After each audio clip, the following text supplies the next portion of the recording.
Good morning guys.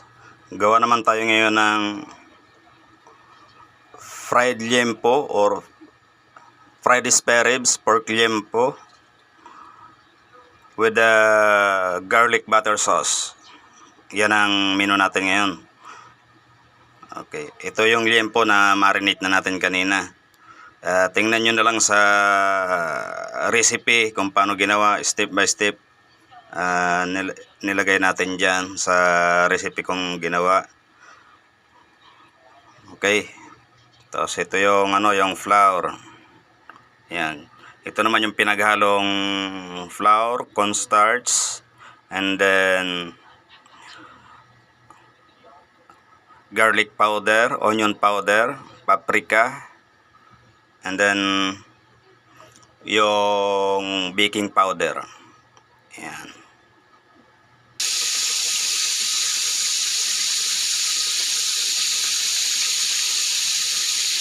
Yan ang ating fried liempo or fried pork spare ribs with garlic butter sauce.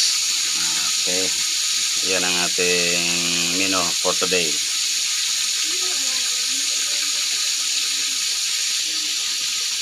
Siya nga pala guys, konting lambing naman dyan.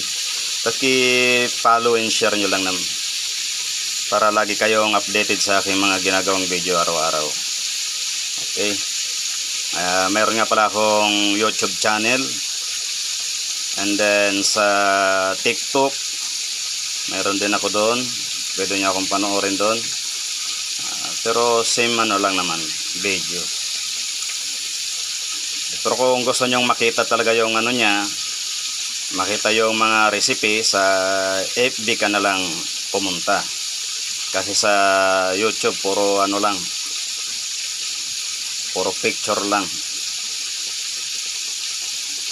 picture and video lang doon.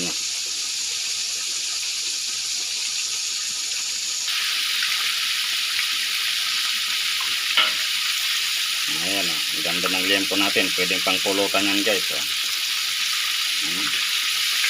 Tapos yung gagawin natin mamaya, yung sauce niya, yung pagpiprito niya, halos pares lang din nung kahapon yung marination niya. Kaya lang pinagkaiba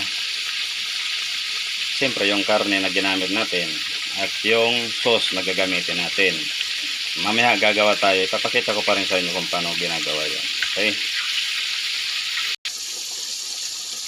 yung channel ko nga pala sa YouTube, search nyo lang yung Noel Pederes, or tawag dito, or yung Chef Noel Food Service. Pwede nyo i-search yun, makikita nyo, lalabas naman kaagad yun doon. Tsaka sa TikTok ganon din. Okay guys, habang nagpiprito naman tayo nito, gagawa naman tayo ng garlic butter sauce, yung kanyang sauce na ipapartner natin. Okay, yan guys yung ating fried liempo.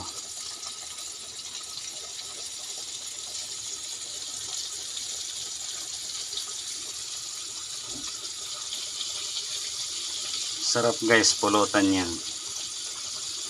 Sino kaya ang gustong dumayo sa akin ngayon? Kaya lang hindi na ako pwedeng hindi ako pwedeng mag-inom kasi for medical ako eh.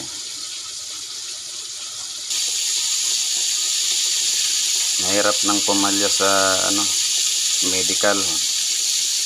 Sayang yung pag-apply.